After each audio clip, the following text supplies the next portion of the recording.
tani le të kthejmë vëmendjen tonë tek fjala e Perëndisë. Falë, edhe një të fundit dhe kemi marrë sot revistën e re e Lira. Edhe është një revistë shumë e mirë që mund ta shfrytëzojmë edhe për rritjen tonë shpirtërore, por për t'ia dhënë dikujt që ne po përpiqemi të ungjillëzojmë. Sidomos gratë, po edhe burrat mund ta marrin, nuk ka ndonjë dëqarët sidomos. Mirë, le të kthejmë tani vëmendjen tonë tek mesazhi i fjalës Perëndisë. Si gjithmonë, me lejon të kujtoj që gjithmonë është koha mirë që mund të kontrolloni telefonat nëse keni harruar me një telefon të ndezur. Por me lejon të bëj një pyetje, si zakonisht. Pse ekzistojmë? Në fakt, a e pyesim ndonjëherë veten tonë pse ekzistojmë? Pra për çfarë qëllimi unë ekzistoj? A ekzistojmë ne që të bëjmë çfarë të duam ne? Që të përmbushim ne qëllimet tona dhe ëndrat tona? Pra përse Perëndia na ka thirrur neve në ekzistencë? Pra pse ekzistojmë ne? Në fakt, përse Perëndia madje do thoja ka krijuar çdo gjë? Pra pse ekziston ky univers i pafund? Galaktikësh. Pra pse ekziston ky univers me këto ligje sunduese të pandryshueshme? Në fakt, Psalmi 19:1, psalmisti na thotë qiejt tregojnë lavdinë e Perëndisë dhe kupa qiellore shpall veprën e duarve të tij. Pra gjithçka ekziston për t'i dhënë lavdi Perëndisë. Pastaj zbulesa 4:11 thotë ti je i denjë o Zot, marrësh lavdinë, nderimin dhe fuqinë sepse ti krijove të gjitha gjërat dhe nëpërmjet vullnetit tënd ekzistojnë dhe u krijuan. Pra ekziston gjithçka për Perëndinë dhe për lavdinë e tij. Gjithçka e krijuar është për Perëndinë. Është me anë të Perëndisë, prej Perëndisë dhe për Perëndinë. Por ne pse jemi krijuar? Ne jemi në fakt kurora e krijimit të Perëndisë. Pse na ka krijuar neve Perëndia? Madje pse na ka shpëtuar neve Perëndia në Jezu Krishtin? Dhe na ka vendosur neve në botën e tij. Për të njëjtën arsye, që përmes nesh, kurora e krijimit të Perëndisë, ne të shpalosim kush është Perëndia. Të shpalosim lavdinë e tij në botë. Pra që kur njerëzit të shohin ne të shohim kush është Perëndia, si është Perëndia. Edhe pyetja tjetër është pse ekzistojmë ne si kishë? Pse ekziston kisha? Për asnjë arsye tjetër, vetëm që të shpallet në botën e Perëndisë, kush është Perëndia dhe çfarë ai ka bërë, të shfaqet karakteri i tij. Te Efesianëve 3:10-11 thuhet qartë, nëpërmjet kishës në kohën e tashme të manifestohet principateve dhe pushteteve në vendet qiellore, dituria e shumëllojshme e Perëndisë sipas qëllimit të përjetshëm që ai kreu në Krishtin Jezus, Zotin tonë. Pra ne ekzistojmë si kish për lavdinë e Perëndisë, për të shpallur sa i mrekullueshëm, sa i ditur, sa e shumëllojshme është mençuria dhe dituria e tij. Dhe ky është qëllimi i tij i përjetshëm në Krishtin Jezus. Pra gjithçka ekziston për lavdinë e Perëndisë.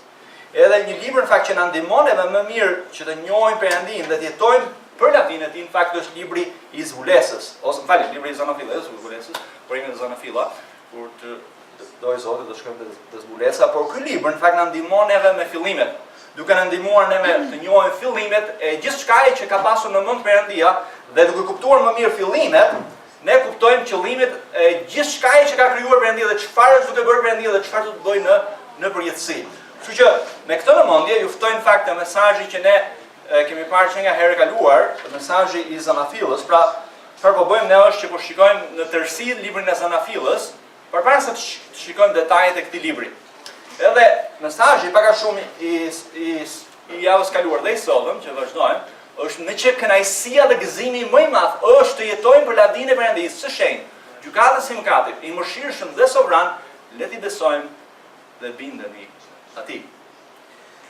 Le të lutemi në fakt shkurtimisht, ne lutem fakt shumë sot, por mund të lutemi në disa sekonda, le të lutemi gjithë së bashku që Zoti na flas përmes fjalës së tij. O Atij dashur, ne jemi vitet tu, na fol sot përmes fjalës tënde. Na shpall veten tënde. Njohim dhe kemi besim dhe bindje ndaj teje. Në emrin e Krishtit ne lutemi. Amen. Në fakt që nga herë e kaluar, libri përmenda që libri i Zanafillës është libri i fillimeve dhe vetë libri i Zanafilla do thotë gjeneza, fillimi i gjithçkaje. Dhe herën e kaluar nëse mbani mend, ju kam shpjeguar tashmë që libri ndahet në dy pjesë, kapitulli 1 deri në 11 dhe kapitulli 12 deri në 50. Edhe ne kemi parë në këtë pjesë kemi parë gjëra të caktuara dhe do shikojmë edhe në pjesën e dytë. Kështu që në fakt në të dyja pjesët çfarë na zbulohet neve është në prezantimin e Zanafillës na zbulohet Perëndia që shfaq karakterin e tij përmes botës që ka krijuar, shenjtëria e Perëndisë dhe gjykimi mbi mëkatin, pastaj mëshira e Perëndisë, sovraniteti i tij dhe përgjigjja jonë. Në fakt këtë kemi parë nga në vargje 1 deri në 11. Pra kemi bërë një prezantim të shkurtër të Zanafillës dhe kemi thënë që një skicë thjesht, në fakt, nëse do të përpiqeni të mbani mend se çfarë përmban Zanafilla, është karakteret kryesore janë Perëndia, krijimi, Adami dhe Eva, rënja në mëkat, edhe këto janë 3 kapitujt e parë. Pastaj nga 4:11 mbulojmë kohën nga Adami deri te Abrahami, duke përfshirë përmbytjen e madhe dhe kullën e Babelit. Pastaj kur vjen te kapitulli 12 deri në 50, fokusohet tek Abrahami dhe familja e tij, mund t'i marrim Isaku, Jakobi dhe pastaj Jozefi. Kështu që këto janë karakteret kryesor më të rëndësishëm të Zanafillës. Pra Perëndia, Adami, Noa, Abrahami, Jakobi dhe Jozefi.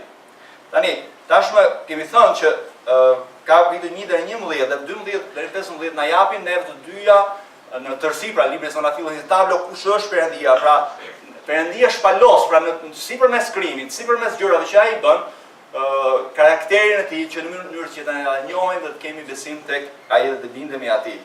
Te pjesa e dytë do të fokusohemi më shumë, domethënë se sa te pjesa e parë, dhe do të fokusohemi në një shikim më të afërt të ngjarjeve, domethënë duket sikur kapitujt e parë 11 dhe 11 janë shumë të shpejt kur pastaj kalon nga 12 deri në 10 gjërat ngadalësohen dhe ne shikojmë më nga afër se çfarë bën Perëndia, pra në atë procesin e tij që ka thirrur Abrahamin dhe se si përmes Abrahamit dhe pasardhësisë së tij do të sjell në bekim gjithë botën nga gjitha fiset nga çdo kom.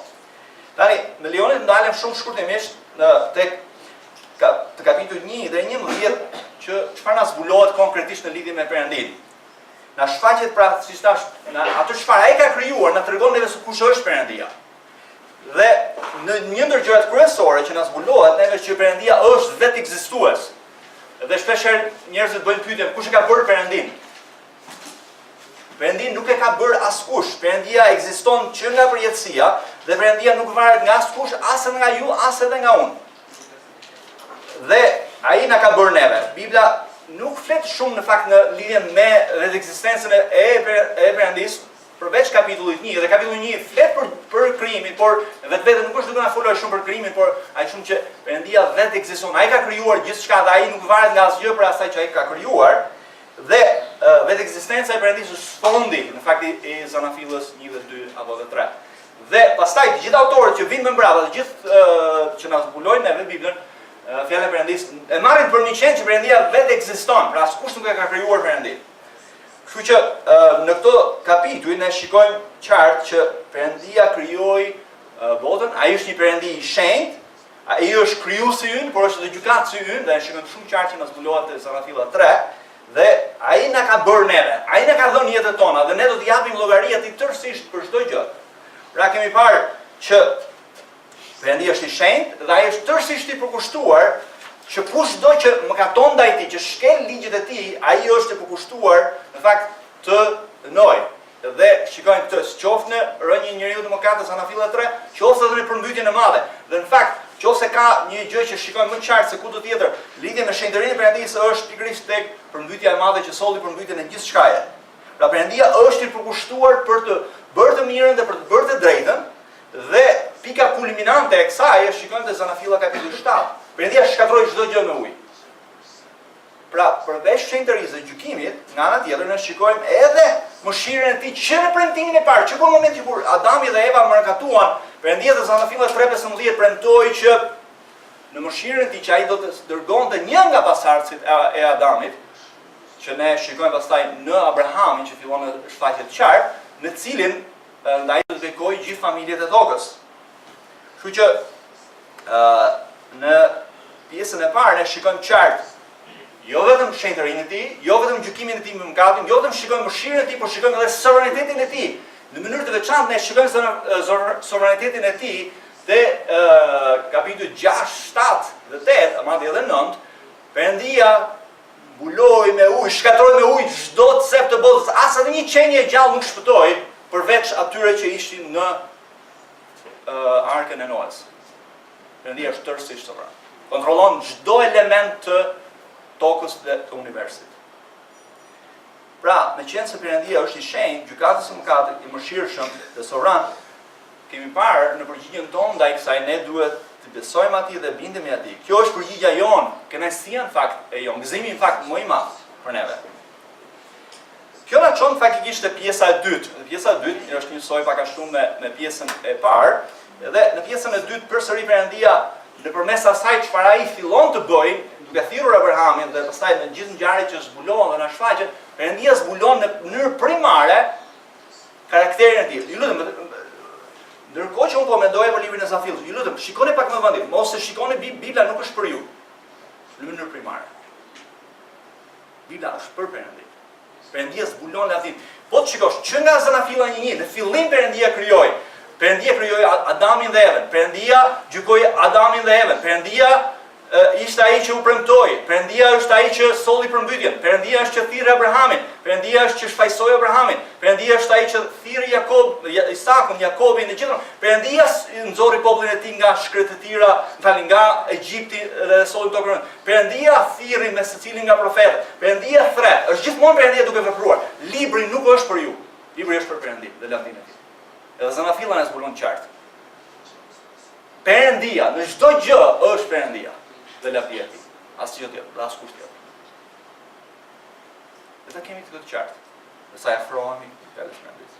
Në fakt, historia e Zanafillës, këtu ku jemi, kapitulli 12 deri në 50, vazhdon pikërisht mbas Noës dhe përmbytjes së madhe, vjen te kapitulli 10 që janë kombet, që rrjedhin faktikisht nga Noeu, dhe pastaj në kapitullin 11 shikojmë pikërisht kullën e Babelit dhe gjykimin e Perëndisë mbi njerëzit, dhe më pas çfarë shikojmë?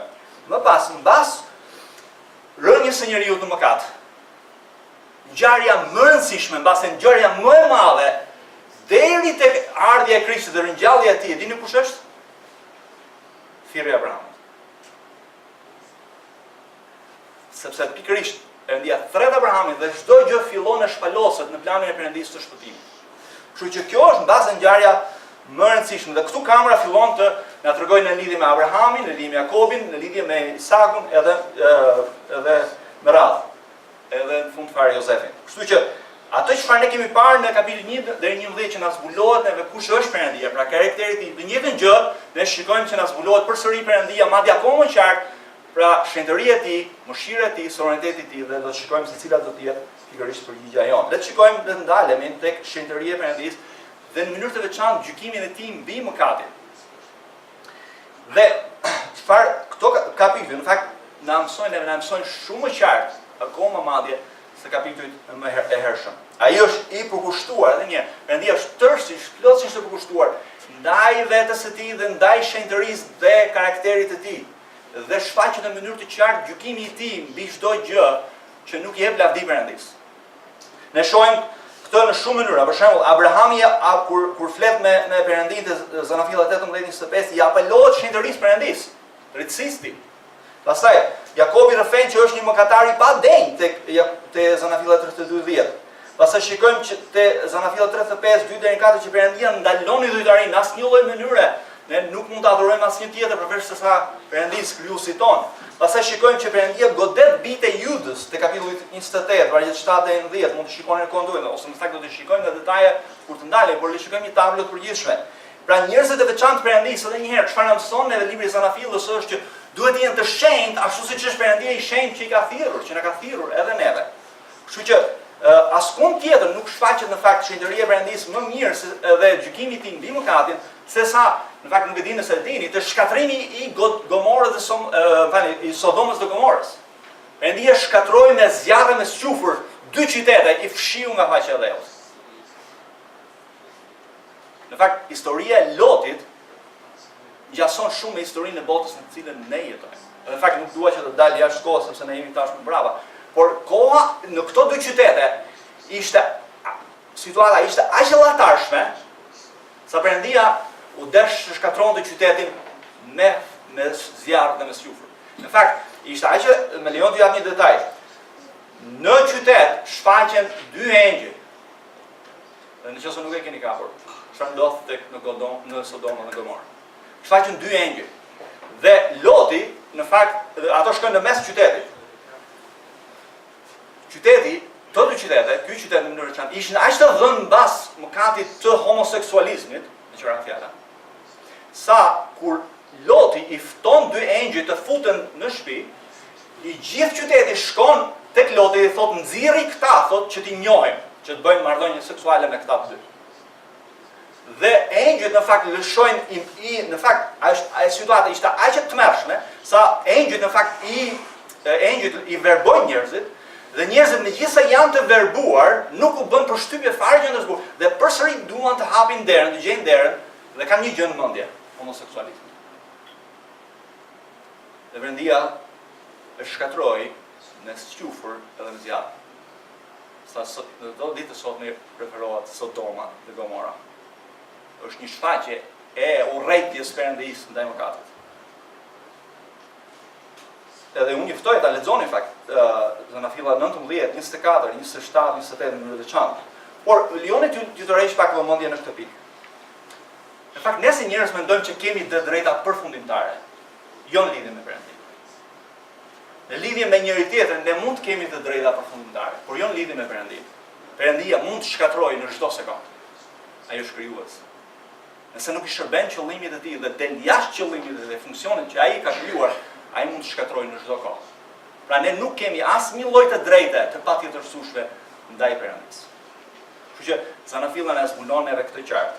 Shenjtëria e Perëndisë nuk shfaqet jo vetëm në gjykimet e tij të jashtme, por shenjtëria e Perëndisë shfaqet çfarë pret nga populli i tij. Në fakt, që populli i tij i veçantë që fillon që nga zgjedhja e Abrahamit edhe me radhë, ai pret që ata të jenë të shenjtë ashtu siç është ai i shenjtë.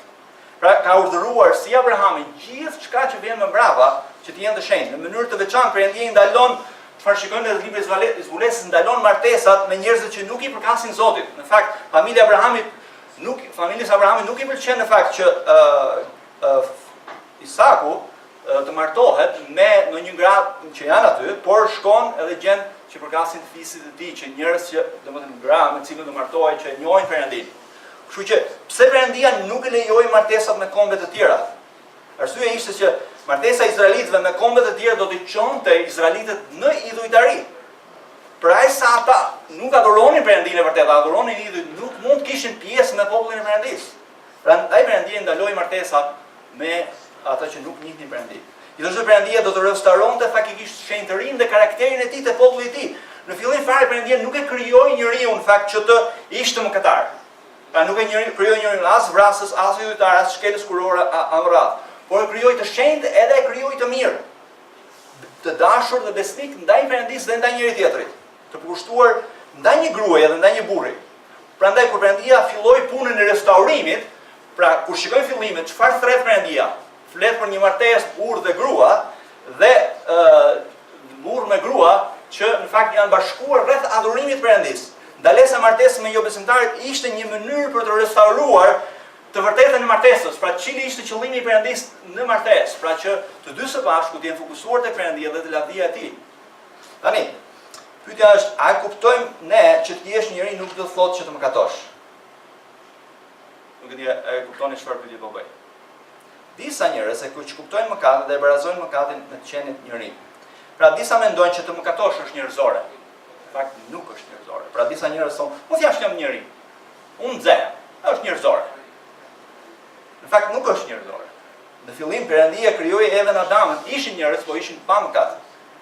Në qiell do të jemi njerëz, por do të jemi pa mëkat. Jezu Krishti ishte plotësisht njeri dhe jetoi pa mëkat. Pra nuk është njerëzore mëkatosh. Dhe ta sqarojmë këtë. Kështu që Perëndia na thret neve të jetojmë një mënyrë krejtësisht të dallueshme nga ana edhe seksuale. Dhe nuk kemi pse ne të flejmë me nëse je burr me gruan e dikujt tjetër, nëse je grua të flesh me burrin e dikujt tjetër. As nuk duhet martohemi me dikë që nuk dëshmon që është besimtar i vërtet në Jezu Krishtin, që njeh me të vërtetë Perëndin. Kështu që pjesë e thirrjes për të qenë i kështer është jetosh në mënyrë të shenjtë. Pra ne si kish gjithashtu duam të jetojmë në shenjtëri.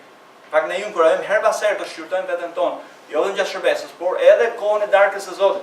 Ne njoftojmë darkën e Zotit një javë përpara që t'u jap kohë besimtarëve të reflektojnë mbi jetën e tyre, të pendohen që të mos vinte darka e Zotit të papenduar. Pra ne nuk mund të jetojmë në mëkat të papenduar. Një besimtar nuk mund të jetojë në mëkat të papenduar. Sepse në fakt nëse ne jetojmë në mëkat të papenduar, ne po gënjejmë për Perëndinë. Sepse nuk po jetojmë ashtu siç na ka thirrur Perëndia dhe ne po themi që Perëndia është gënjeshtar. Perëndia thotë që populli im duhet të jetë i shenjtë, dhe është i shenjtë. Dhe kur ne nuk jetojmë si shenjtë, ne themi Perëndia është gënjeshtar. Perëndia nuk është në gjendje të mbajë popullin e tij të shenjtë, duket keq Perëndia. Siç kur fëmia im nuk më bindet mua në rrugë, duke mua keq. Është fëmia i filanit. Edhe kur ne nuk jetojmë jetë të shenjtë, është Perëndinë që ne çnderojmë. Sepse ai na ka thirrur neve të jemi të shenjtë. Kështu që vëllezër motra ju ftoj që Perëndia është i përkushtuar ndaj shenjtërisë së tij dhe ndaj shenjtërisë së bijve të tij, ndaj popullit të tij. Kështu që le të ecim në shenjtëri. Kështu, megjithatë, kjo na çon neve, jo vetëm që Perëndia është i shenjtë, por Perëndia është gjithashtu i mëshirshëm. Pra, shenjtëria e tij nuk eliminon është mëshirën e tij. Kështu që nëse në pjesën e parë ne shikojmë faktikisht shenjtërinë e tij, në pjesën e dytë e shikojmë akoma shumë shenjtëri, por akoma më shumë shikojmë atë mëshirën e tij. Intensifikohet më shumë mëshira e tij. Dhe si? Te Zanafilla 11 e kemi parë, por në mënyrë të qartë shihet 12 e 15. Për shembull, në mes të shkatrimit të Sodomës dhe Gomorës, çfarë bëri Perëndia? Perëndia kujtoi Lotin, edhe familjen e tij shpëtoi nga Sodoma dhe Gomora. Më vonë, mbasi kishte vdekur Abrahami, bashortja e Jakobit nuk mund të lindte fëmijë. Megjithatë Perëndia thotë u kujtua për Rakelën dhe Perëndia ja plotësoi dëshirën dhe e bëri të frutshme kur ajo ngjis dhe lindi një djalë. Edhe Zanafilla, që është Jozefi, Zanafilla 30:22-24. Tani përgjatë historive të librit të Zanafillas, Perëndia e bën të qartë që Abrahami dhe fëmijët e tij praktikisht nuk janë të njerëz të veçantë. Pra Perëndia nuk është se zgjodhi njerëz të veçantë, por janë të veçantë për aq sa besojnë tek Perëndia dhe i binden Perëndisë. Pra në veten e tyre ata nuk mund të bëjnë asgjë. Ne në veten e tyre nuk mund të bëjmë asgjë. Ai tregon në fakt qartë këtë te Zanafilla 15, ndërsa Perëndia bëri një beslidhje me Abrahamin. Pra Perëndia bëri një beslidhje që ai do të jetë, Abrahami do të jetë një imi dhe gjithë familja e tij dhe përmes tij do të bekojë gjithë familja e tij. Dhe mbani që Perëndia bëri një marrëveshje midis Abrahamit dhe pra Perëndia bëri marrëveshje me Abrahamin, fali. Dhe sipas traditës judaike në atë kohë, marrëveshja ishte që të dy palët çfarë bënin? Merrin një kafsh ose një kafsh, i ndanin në dysh. Ju lutem të dëgjoni pak më. Dhe çfarë bëj? Të dy palët hesnin përmes kafshëve të ndara dhe thoshtin. Beslidhja thoshte që nëse ndonjëri shkel beslidhjen, marrëveshjen, ju ndodh atyre si këtyre kafshëve që janë ndarë në mes. Dhe këtë beslidhje bëri Perëndia me Abrahamin, por e di çfarë bëri Perëndia? Perëndia e vuri në gjumë Abrahamin dhe Perëndia në zjarr kaloi vet përmes kafshëve dhe tha. E dini çfarë tha Perëndia? Unë ndafsha unë në dysh, nëse mund të ekzistojë kjo, dhe në fakt Perëndia nuk mund të themi që unë ndafsha, por Perëndia në kryqin e Jezu Krishtit vuajti dënimin e mëkateve tona, ai mori mbi veten e tij dënimin për mëkatet tona në mënyrë që të përmbushej premtimi i Abrahamit, premtimi i Perëndisë për Abrahamin dhe gjithë beslidhjen e tij dhe që jemi në pjesë të kësaj beslidhje. Pra ajo çfarë ne duhet kuptojmë, Zanafilla 15 na zbulohet që Perëndia është tërësisht i përkushtuar për të mbajë beslidhjen. Nuk e mban Abrahamin beslidhjen, por është Perëndia që e mban edhe për veten e tij, edhe për Abrahamin. Perëndia kur kaloi mes kafshëve tha: "Abraham, do ta mbaj unë edhe pjesën tënde, edhe pjesën time." Kjo duket akoma më qartë kur Perëndia i kërkon Abrahamit të sakrifikojë birin e tij të vetëm të premtuar, që në fakt ja kishte premtuar për një kohë të gjatë. Ndërkohë që po afroheshin në vendit të flijimit, Isaku e pyet Abrahamin: "Ku është qengji i flimit?" Abrahami i përgjigjet: "Birim, Perëndia do siguroj vetë qengjin për sakrificën." Pastaj Perëndia siguroi një qengj. Madje ai më vonë siguroi një qengj të patmet, qengjin e përkryer të birin e përjetshëm të Perëndisë që vdiq në kryqet për mëkatet tona. Thirrja e Perëndisë dhe puna e Perëndisë, të basardhja e Abrahamit është tërësisht e varur nga Perëndia dhe jo nga ne.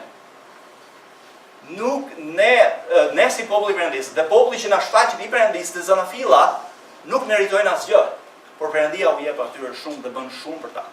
Më të vërtet kjo është historia e gjithë njerëzve të Perëndisë, në gjithë Biblën dhe gjithë historinë e kishës. Ne jemi shpenguar tërësisht nga hiri i tij.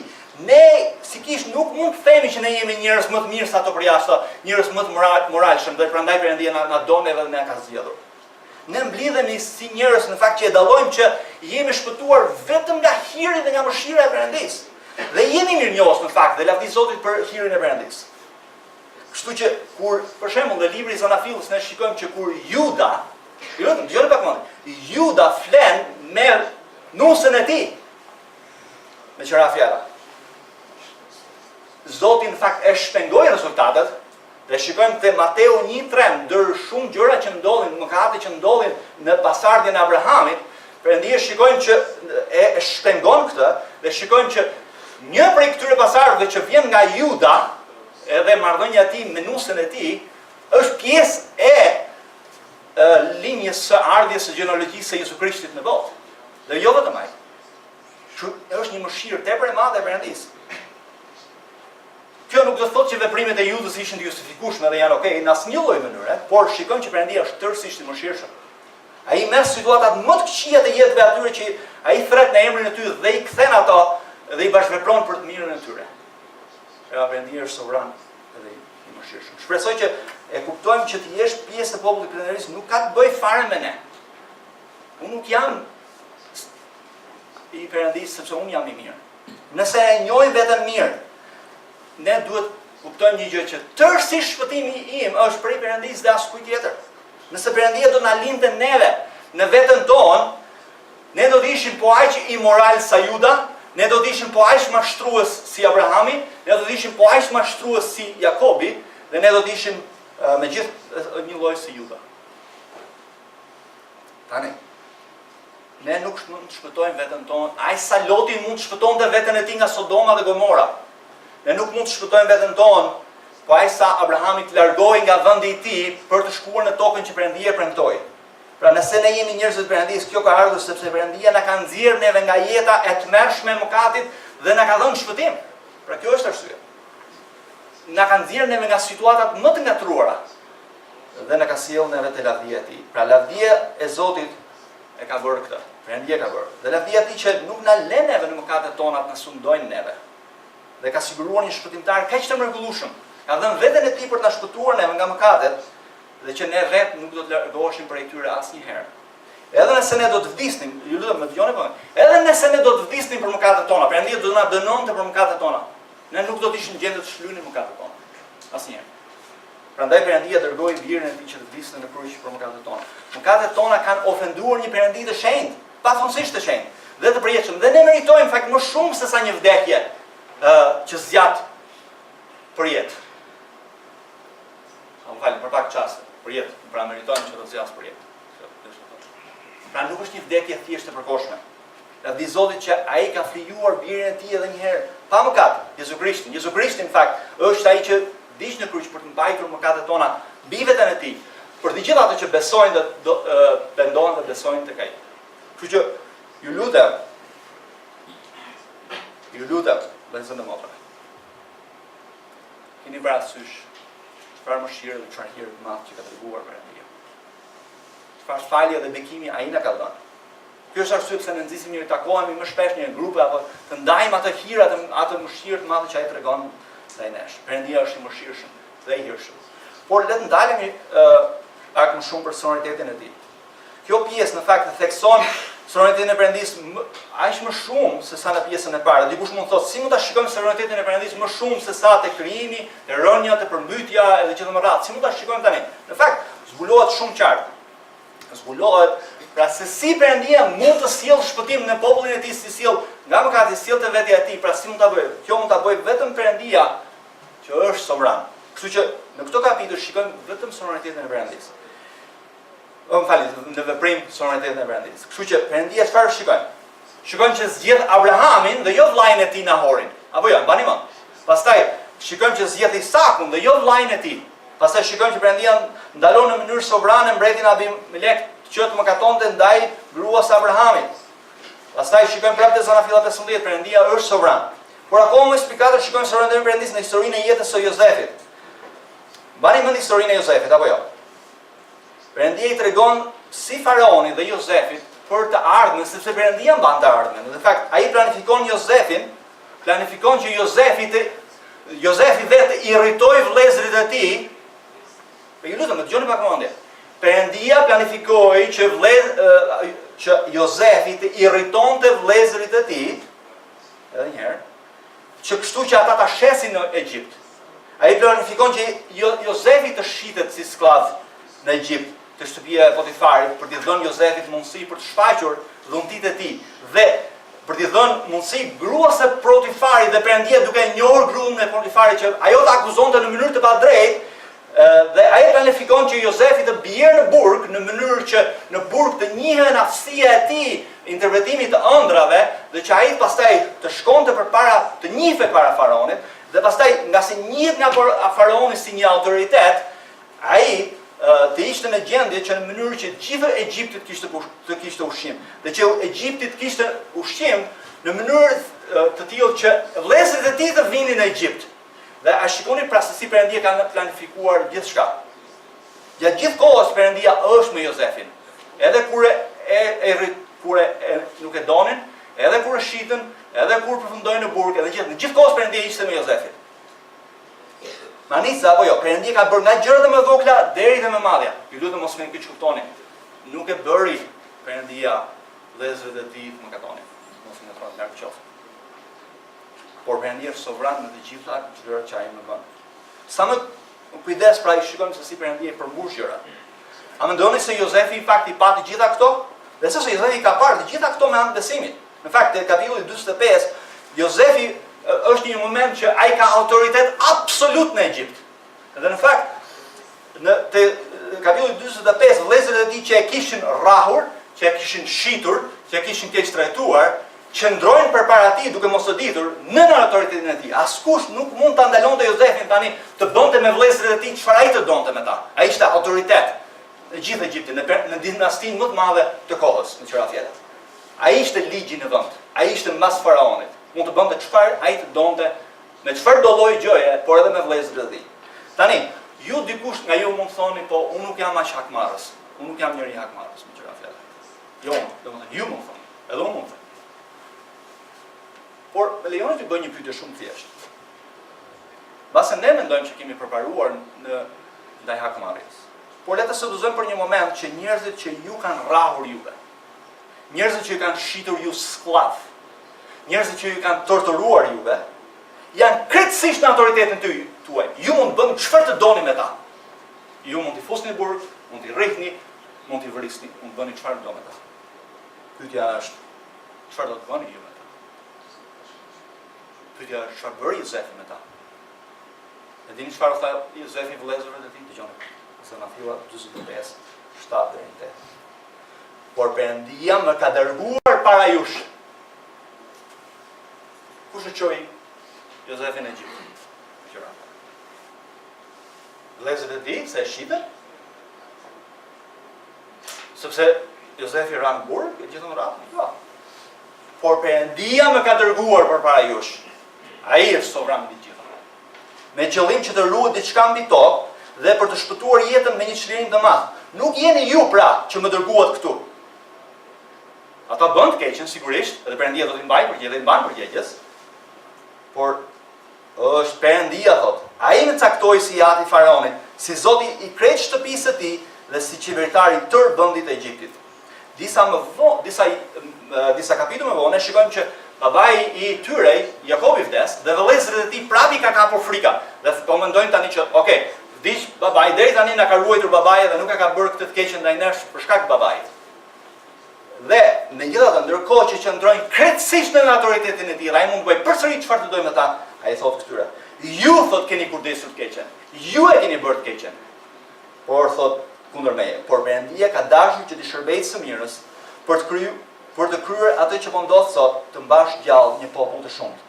Perëndia përdor edhe ligësinë për të bërë të mirën. Dhe ne shohim këtë në kryq. Ligësia dhe padrejtësia më e madhe që ka ndodhur që ka bërë kjo botë është kryqëzimi i birit Perëndisë, apo jo?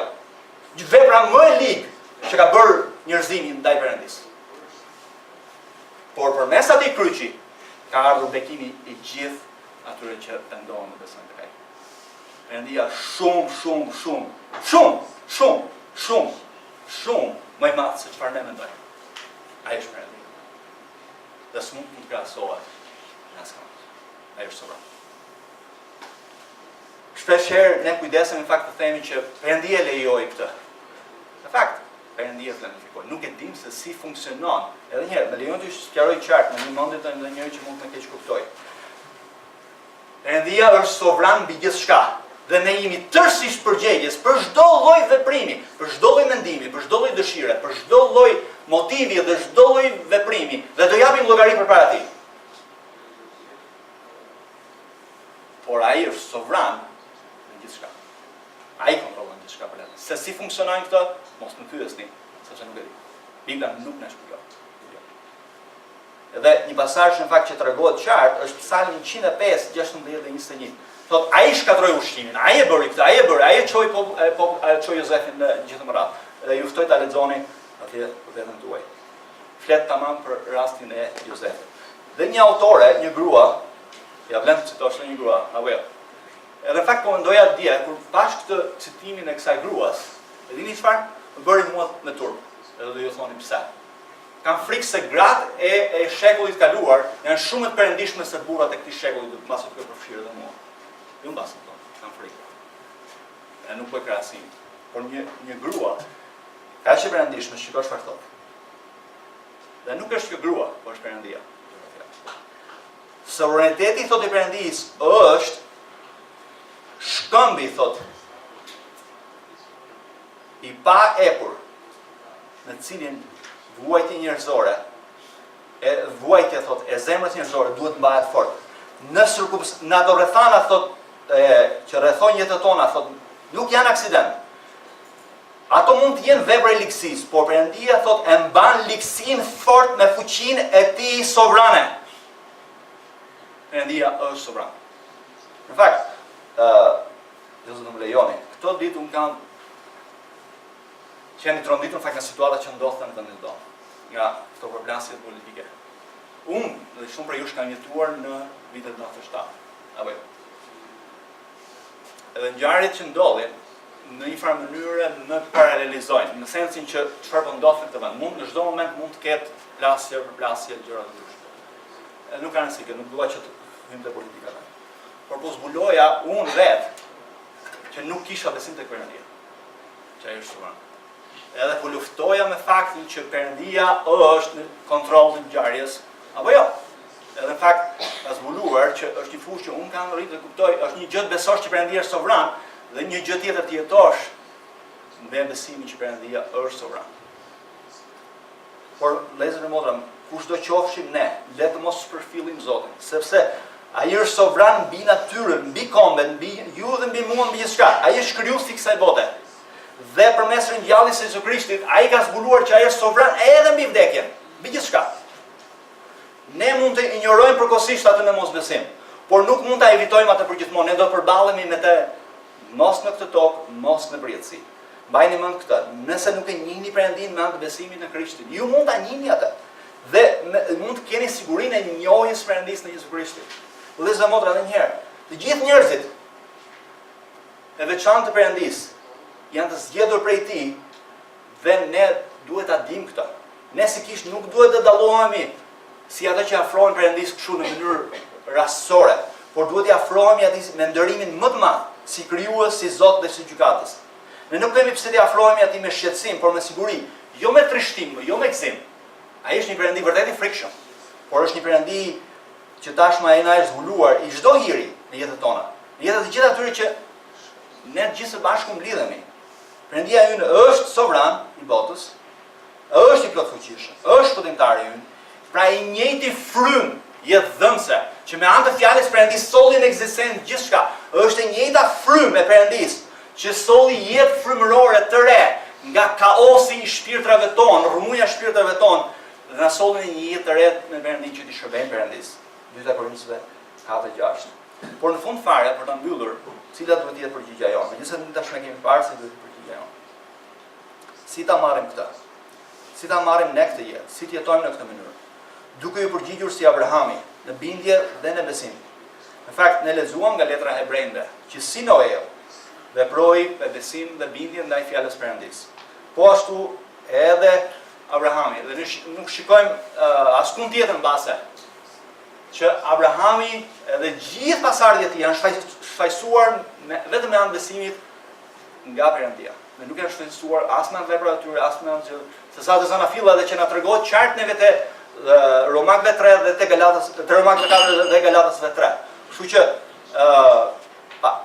Pali na tregon qartë pra Abrahami u shfaqsua me anë të besimit. Zanafilla 15:6. Pastaj kur vim përsëri te historia e Abrahamit, çfarë shikojmë ne nga 12:25? Ai dëgjon, beson dhe i bindet fjalës së Zotit. Ai bindet fjalës së Zotit dhe madje kur Perëndia thret të lësh shtëpinë e tij dhe të shkojë në Haran, madje Perëndia i besoi edhe për që Perëndia do ta bekonte pasardhin e tij, pra e besoi në mënyrë të vazhdueshme. Pastaj edhe kur ishte në moshë të vjetër që ai nuk mund të lindte fëmijë, ai besoi që mund të kishte fëmijë bashkë me Sarën. Që shikojmë të zbuluar. Pastaj shikojmë që Perëndia përmbush premtimet e tij ndaj Abrahamit. Dhe Abrahami i përgjigjet me besim, me bindje. Madje edhe kur rrethpret vetveten e tij dhe tërë familjen e tij, pasardhjen e tij, si vërtetim dhe vul në fakt e beslidhjes së tij.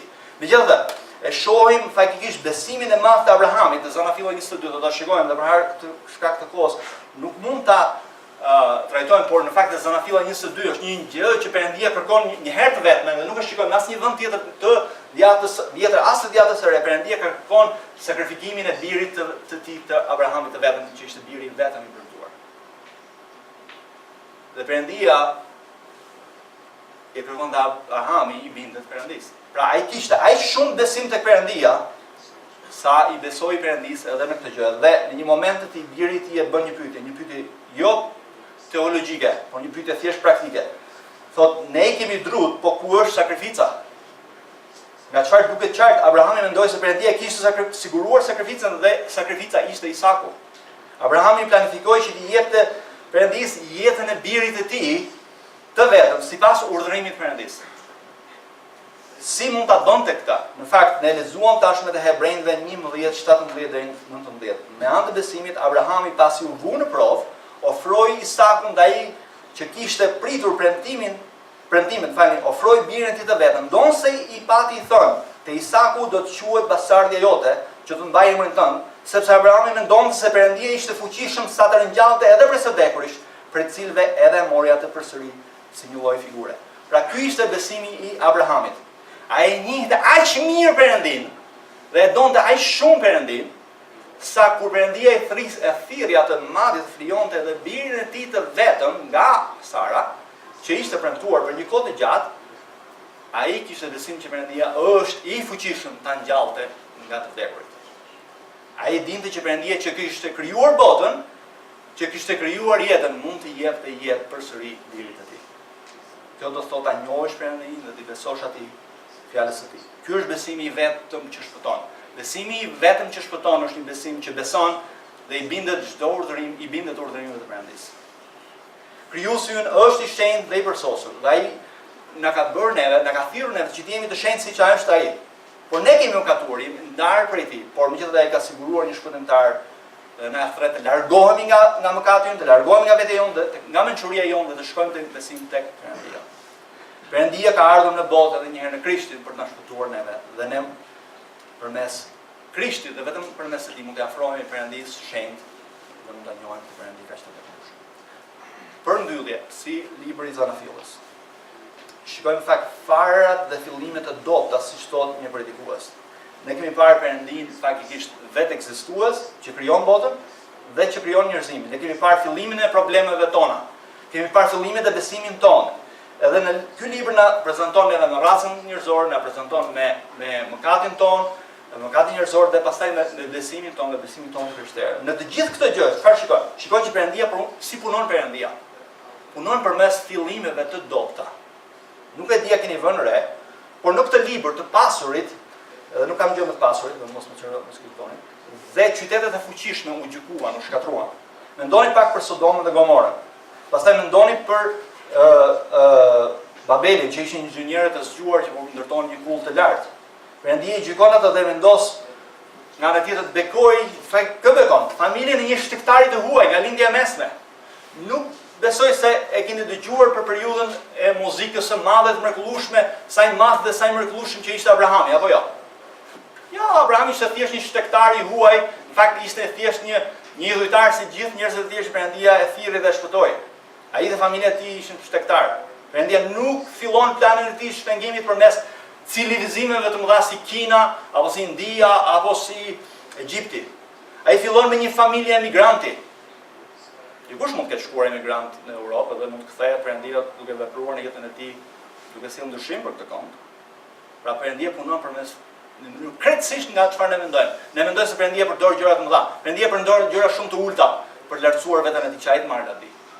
Kjo është mënyra si Perëndia planifikon të bekojë botën përmes thjesht një shtektaris puna Abrahamit që ka shkuar nga Harani në drejt Kananit. Nuk e di, mbani mend, a keni lexuar gjatë Zanafillës, mbasi keni vëre që nga gjithë gjenologji që na tregojnë këtu, na tregojnë për 3 gra që nuk lindin. Edhe nuk kemi kohë të shkojmë. Sara, pastaj është Beka dhe pastaj është edhe Rakela. Por në të 3 rastet, Perëndia u hapi barkun dhe lindën së cili prej tyre si Saku dhe Esau, pastaj radhë në fund fare kemi lindi Jozefi. Por megjithatë 2 gratë e para, këto 2 gratë që ishin shterpë që nuk lindin, janë këta përmes cilëve erdhi shpëtimtari në botë, Jezu Krishti. Pra e shikoni se si vepron Perëndia, çfarë bën Perëndia. Perëndia po bën diçka. Ai po na tregon në fakt diçka që nga fillimi Zanafilla. Perëndia do të na tregojë në veçantë që premtimet e tij që ai bëri Abrahamit nuk u përmbushën për shkak të Abrahamit, as përmbushën për shkakun ton. Nuk varet asgjë prej tyre, as prej nesh. Ai donte lavdinë e tij, ai donte që fëmijët e Izraelit ndërsa qëndronin përpara tokës së premtuar, të shikonin gjithë atë librin e Zanafillës, të shikonin që s'kishte të bënte fare që ato ishin populli i zgjedhur Perëndisë, që Perëndia po bënte në gjë të veçantë, por ishte thjesht Perëndia në të gjithë këto gjëra. Nëse ai kishte premtuar, Perëndia do ta mbante fjalën e tij. Edhe një herë, a kemi kuptuar që Perëndia është krejtësisht i besueshëm. Çfarë ai thotë, ne mund t'i besojmë dhe mund t'i bindemi. A kuptoni se çfarë do pasurie që ne kemi, çfarë do lloj bekimi që ju keni, e keni sepse e ka dhënë Perëndia. Çfarë do lloj aftësie, çfarë do lloj fuqie, çfarë do lloj gjëje, është prej tij. Zanafilla është në fakt një libër dramatik.